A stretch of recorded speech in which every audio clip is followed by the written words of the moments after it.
You have a lot of concerned parents in the city of New Orleans concerned for their kids' safety not only at school, but their safety during transportation to and from school on the school bus. Since school started in August, multiple incidents have been reported, like the 12-year-old girl who was arrested, a student at Achille Academy. Videos posted on social media show two girls fighting on a bus after school. At some point, one girl got off the bus at a bus stop and returned to the bus with a gun in her hand. I won't show the video here, I'll leave the link below, but the girl tried to get back on the bus. The bus driver locked the door, so she was banging on the door and then waved the gun at the students. At that point, the kids on the bus, they're in tears and screaming, fearing for their lives.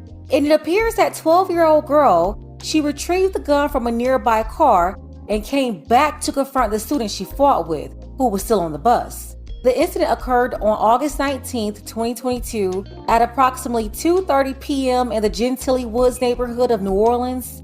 About 2 miles from that Florida neighborhood where Janae Podesclo went crazy and tried to delete everyone in the house and then blamed her kid's father, Jermaine. Remember that woman I reported on who said it was all Jermaine's fault? If you missed that story, I'll leave the link below for that one too for you to check it out. But they arrested the 12-year-old girl that same day and charged her with aggravated assault with a firearm.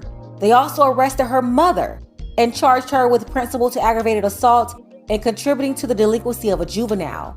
The mother then went on Instagram defending her daughter's actions, says she was justified because she was bullied.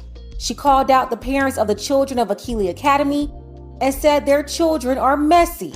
We're going to get into that, but first take a second to make sure that you're subscribed to the channel. Click the notification bell for all updates. One time for our sister Brittany for sending this story in. I really appreciate you, Brittany. Shout out to the folks in the 8th Ward, the 9th Ward, and everybody from Chapatoulas to across the bridge in Algiers, everybody in New Orleans. At the end of the day, I'm a woman of God, but I do not respect how my child is being held accountable for something that she was being bullied about. She was being bullied, so that's why she pulled out a firearm. It was in her possession, though it was not supposed to be in her possession. It was in her possession and she pulled it. I don't care how y'all take it, how ignorant y'all say I'm being or whatever, but when a child is under frustration and being bullied, he's supposed to have help and with self-defense or whatever. Y'all too ignorant in New Orleans. I said that. Achille Academy is very messy. Y'all children is messy. You need to put your children in a place because they play with people too much. Nobody don't have time for to be playing with no fucking children all day.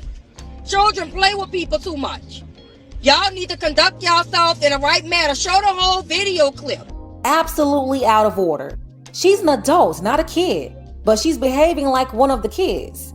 That's the mother who was arrested along with her 12-year-old daughter. She defended her daughter going to that school bus with that gun, and we can all really see where she got it from.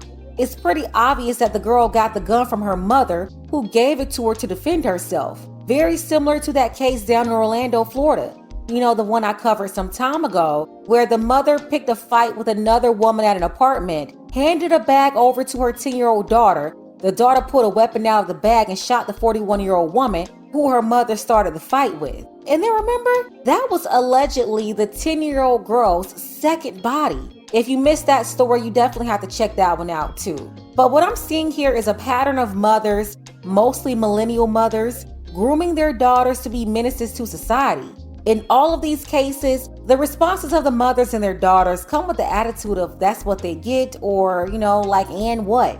Can you imagine the parents of the Parkland shooter saying, and what? They bullied him, the students weren't nice to him, so that's what they get? Ma'am, I'm sorry, you are dangerous. You cannot justify your daughter pulling out a gun on the whole bus by saying that she was bullied. You're not doing your job as a parent. You can't teach her that when people pick on her or say things she doesn't like, that she has the authorization to get a weapon and delete people. That's crazy. You're really setting your daughter up for failure. I do believe the administrators of the school and the leaders of the district, they have a big issue here that should be addressed. They have to make sure that when parents put their kids on the bus or drop them off to school, that their kids are safe. They need to monitor these kids, see what they're doing and protect them. Because we already know a lot of these kids growing up today, they already come from bad home environments. They come from people who tell them it's okay to unload the clip on people if they hurt their feelings. So after this incident, there was another incident at the same school, by the way, Achille Academy. In the second incident that happened just days after the first, a 13-year-old sister got into a dispute with another 13-year-old girl. The girl ended up tasing her and her little brother. Got tased. It's just a lot of nonsense going on, and these administrators are obviously not doing their jobs. And then the parents of these kids. How are they allowing their kids to access these weapons? Kids can't buy firearms or tasers. These parents really need to be held accountable too, because most of them, they're getting the weapons from their parents. And for most of them, I don't think the students are stealing them. From the way some of these parents operate, I wouldn't be surprised if they gave it to them and told them to use it. You know, at this point, that really wouldn't be a surprise. Then you had another incident in Louisville, Kentucky. This time, it was a young girl and her father. You can check out the viral video below, but the father got on the school bus yelling at the elementary school kids. The school bus driver was holding him back, and then his 10-year-old daughter got even more hyped up and attempted to jump over the seats to fight some other little girl.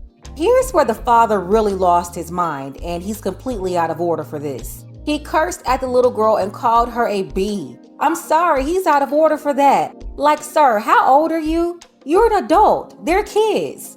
And then in that situation as well, you have all these kids crying on the bus. I mean, really shook up by this situation. The father did come out and apologize to the kids and their parents for his behavior. He said he acted out of character and he was upset because his daughter was constantly being bullied by these girls.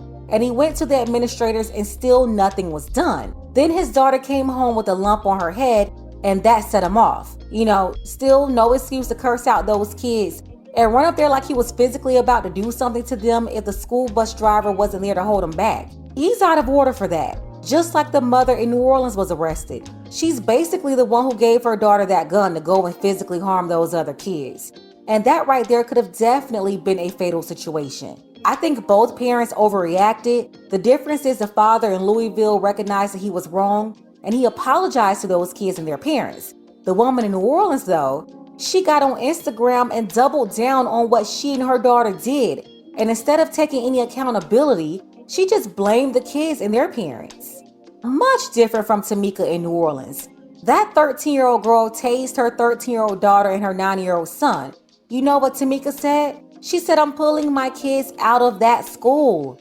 She didn't give her daughter a gun to go to school to shoot another girl. She didn't run up on the bus trying to fight anybody or cursing anybody out. Tamika said, as a parent, I realize the environment is unsafe for my kids, so I'm removing them from said unsafe environment. When you've done all you can as far as notifying the proper authorities and administrators, and things are still not panning out, you have to make some extra sacrifices as a parent to make sure your kids are safe. Down in New Orleans, you had a group of parents who held a rally in response to the recent incidents at Achille Academy. They're really unhappy with what's going on, and they're holding administrators accountable. Well, the message was clear. Community leaders, residents, and parents say they don't feel like their children are safe, and they say that's a problem the New Orleans Parish school system needs to fix. And school should not be like that. It should be safe. Earlier this week, a video posted on social media showed two young girls fighting on a bus after school. At one point, one of the girls gets off the bus and returns with what appears to be a gun in her hand. What I saw with that child grabbing the gun was a cry for help. I did not see a child who knew in that moment what she was doing. Community activists are calling on city officials to do more to prevent these things from happening yet again. It's funny that we're asking a 12-year-old to be law-abiding, but adults who get paid and run systems, we don't look at them and ask them to be law-abiding, and that's ridiculous. Back in November of 2021, 13-year-old Tiara Perkins was also a student at Achille Academy who was faced with ongoing battles of bullying. It hurt me to my soul. This ultimately led to her taking her own life. I would hope that we don't have to relive what we lived last year when a student thought that the only way out of such a traumatic experience at her school was to As a parent of 3 daughters, one of which was a victim of bullying, Maisha says she wants to see more from the public school system. Where's the funding? Where's anything for our kids? You know, our kids are the future. They're not fools. They just need better schools. Now, after speaking with a few community activists, they say they want to see more and they want to see better for their children, and they won't stop fighting until that problem is fixed. Back to you all in the studio. And Courtney, this happened right outside of the school board. Tell me, what has been the response from our new superintendent, Dr. Avis Williams? Has she addressed any of these issues directly? Now, while she hasn't directly addressed the two most recent incidents with students that happened at this school behind me, she did address bullying and mental health concerns in youth, and she says those two topics will be at the top of her priority list. First, I want to say RIP to Tierra. We're quickly approaching 1 year since that awful incident. Tierra's mom says kids picked on her for her glasses, braces, her shape, her shoes, clothes. She told reporters that her daughter was quirky and goofy and didn't have any friends. And the pressure from not fitting in is why Tierra is not here today. I do think that the kids should still be held accountable for bringing guns to school, bullied or not. We cannot start condoning stuff like this. It's just not okay. That's for starters.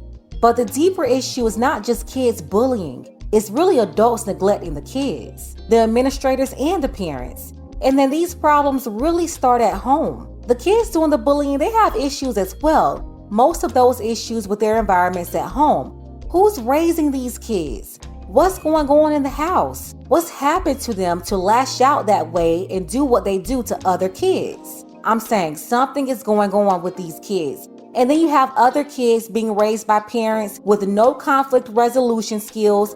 They're up here putting weapons in their hands. It's just absolutely crazy. The administrators, they're not doing their jobs either. I think parents in the community should be coming together, holding them accountable as a group. Attend those school meetings, go to the school board meetings, express your concerns, hold their feet to the fire, make them come up with a plan to address these issues and provide quality care and safety for your kids. I also understand some parents, they're not about to argue with you about it, like Tamika. She's just removing her kids altogether. Honestly, this is a huge issue, multiple parts here. We have to remember that it's the kids dealing with the consequences for the decisions that adults are making. That's got a lot to do with what's going on as well. Let's go ahead and get the conversation started below. The father in Louisville and the mother in New Orleans. Do you agree that they're out of order? Go ahead and sound off below. I definitely want to hear what you think. Special thank you to my sister Nanice. I appreciate you, Nanice, for all of your support, as well as the brother Dark Power and Nevin. Don't forget that you can support this channel as well. Links to Cash App and PayPal are below. Ladies, fellas, want a balanced analysis, want the truth from a woman's perspective? Then you're going to want to subscribe to this channel and don't forget to like and share.